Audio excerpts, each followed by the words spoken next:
Hey everyone, welcome back to Midwest DBS. I'm going to go over my second place cooler deck. I've always had the stuff to put cooler together and play it, but I never have. So I figured I'd put the deck out. This is the first time I've ever even played the deck. So cooler is on the front side when you tax leader, draws a card. Um, when the power of one of your opponent's cards is decreased, they have to mill a card. And then you have an auto once per turn. If you decrease power of one of your opponent's cards on their turn, then you get to draw a card. It awakens at 4 or less life. It's a restand 1 energy, draw 1. On the awaken side, the difference is the rest is the same except for the main difference is he can attack any card to draw a card. So, try to go over this pretty quickly. We start out with our 4 check lands. Make a freezer error. Just your standard red check land, but also has the ability that if you play him, he's an auto. He can give your opponent's leader or one of their battle cards negative 5,000. So technically, on your turn, if you play it, you can mill a card. But this deck isn't really focusing on milling. I never milled anyone out. Only got close in one game because it was burst leader. But yeah, so it's really not a mill deck, but it can do it apparently sometimes if they're playing a heavy burst leader in a deck that draws a lot of cards. Next is our super combo. Your blue-red decks are going to run this. Restains energy when you're trying to play it defensively. Also helps with Awaken. Next is 2 Awakening Talent Pan. Just like it says in the name, you need ways to awaken. You can take a life to give it a plus 10k, and then at the end of the turn it comes back to your hand to be able to combo off for potentially more arrivals. 3, Broly Crown of Retribution. This card is still good. It's good because generally what it's going to do is eat up a counterplay.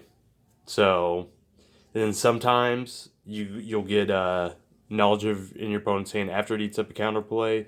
But generally, when I play this, it's eating up a counterplay unless they don't have one, because most decks will just counterplay this card. In certain circumstances, they can counterplay where they don't see your hand. But either way, if it's eating up a counterplay, that's fine. 3 of since this just came out, I tweaked the deck a little bit. This plays Gotink's Unison of Rage. This card also is essentially a 2-drop, but it scales up later in the game, so you can drop it for 3, 4, but you at least need 2 specified red. But what it does is it basically makes your leader, the +1, makes your leader 15k, and then on the reverse side, it makes it a 20k. And it also, that first effect, the +1 takes a life, so more self-awakening. The -2 allows you to rip any multicolored, is it just multicolored battle card, doesn't matter the cost. Or you can rip another battle card, a monocolored, but it has to be 10,000 power or less. So it's good against heavy multicolored decks. It's even good against non-multicolored decks because a lot of times it can just rip just random small 1-drops or 2-drops that are below that 10k. But overall, it played pretty well. Since we played 3 of those, we played 3 of the, which I'm calling the Red Bardock Ape, but it's essentially not as good. You can only have 1 on the board because it is unique. But basically what happens is it's a free combo, so it's a 0-5k combo. Then at the end of the combo step, you can pay 2 auto, and this can come into play, just like Bardock did. And same, it's 20k, it's still a double strike, but its auto is a little different. Where Bardock would rest a card and draw you a card, what this auto does, once a turn, whenever your opponent activates a counter skill, that's counterplay, counter attack, anything with the green counter, you get to choose up to one of your opponent's battle cards, Annoying Bear, and it gets negative 30,000 power for the duration of turn. So, just still, like, the negs can help your opponent, can mill some of your opponent, and also giving negs on your opponent's turn is a lot of stuff we're trying to do with this deck, because then that draws you a card, because the auto once per turn. We play 2 Frieza's Death Embrace. It's good. It's 1 drop. You play it, you draw a card, then activate battle. You can pay a red to choose one of your opponent's leaders or battle cards and give it negative 10,000 power. And you can do it as many times as you want. So you have 2 red, you can do it twice. You have 3 red, you can do it 3 times. There's no limitations on once per turn. We play 2 Frieza's Unyielding Onslaught. Its activate battle is really good because this deck plays a lot of Frieza clan. So what you can do is pay 1, and basically what you do is you bounce one of your Frieza's clan, and then you get to play this from your hand for free. So the reason why that is good is that if they swing on like the next card you're going to see and try to kill it, they can combo into it, and then you activate battle, you play this, you bring this back to your hand, now this is in play. So it's a little neat trick. Of course, most of these decks run 4 coolers. I ran 3 because I was trying to make some cuts for some of the new cards. But cooler is just great arrival card. It arrivals will run red. It's double strike. You get a neg to your opponent's battle cards, Annoying Barrier, and they have to mill for this card, and then they'll take a mill from the leader effect too. So, yep, really good. We played 2 full power Frieza. Now we're playing this on 5 as a 5 drop. We don't have any the Swamp Engine or the Frieza Negate to bring it out earlier, but it's still good playing on 5, and it's multicolored, so it can be a turn 1 energy, and it's and this can give you like a crazy mill turn in some circumstances, but it's triple strike, and then when it attacks, you choose all your opponent's cards Ignoring Barrier, and they get negative 30,000 power for the duration of turn. And then when the power of your opponent's cards is decreased, by the skill, they place 2 cards from the top of their deck into their drop, along with this. So that's where you can get, if they have a wide board and you swing that, you can get a crazy mill turn.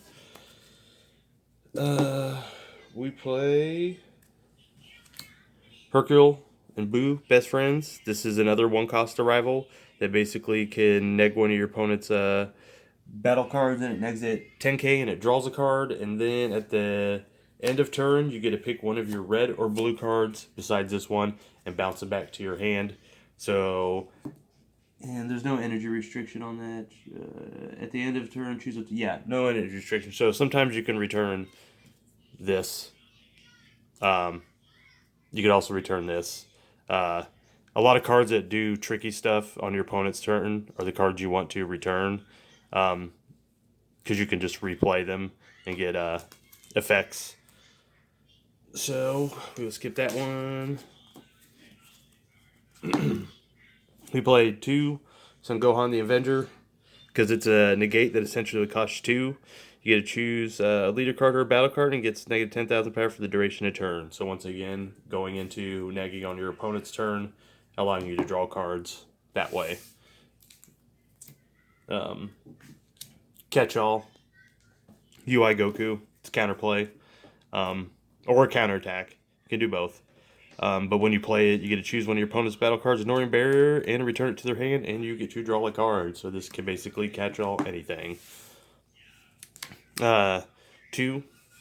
Vegeta Exploding Weakness. Once again, counterplay. In this deck, it'll cost you 3. When you play it, your opponent, it nags. I know. It gives them a neg. Negs the entire board 20k. If you do it on your opponent's turn, which you want to, so you can get that draw from Cooler, then it also gives your leader plus 5k. So it's beans your leader for that turn. We played SSB Kaioken Goku. This can answer about any card that's 25k and has barrier for the activate main, or it can be a board wipe if you just play it from your hand. It'll board wipe anything with 20,000 power or less and KOs them, and it has deflect, so it's a hard card to answer. Next, since we want to neg on our opponent's turn, of course our negate will be After Image Technique, because it gives a battle card or your leader card plus 40 for the duration of battle, and negs a battle card for a minus 10k for the duration of for the duration of turn. Yes, and also I found out playing this card, it doesn't actually say the way it reads. If your leader card is red, choose up to one card. It's not that part, but yeah, choose up to one card, and it gets. So with this, it doesn't say battle card or leader card, so you can choose your battle card or leader card to give it that buff, but you can also choose the Unison card because it says choose a card, so you can pick this with the after image technique. Next, same with Bean. Bean says choose one of your cards.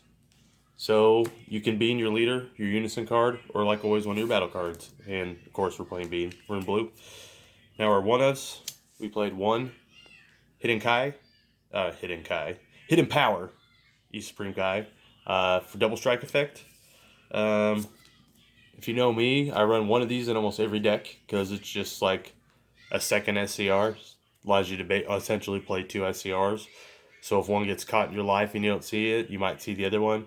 Just gives you a better chance of seeing a game-ending card. And this card is definitely a game-ending card.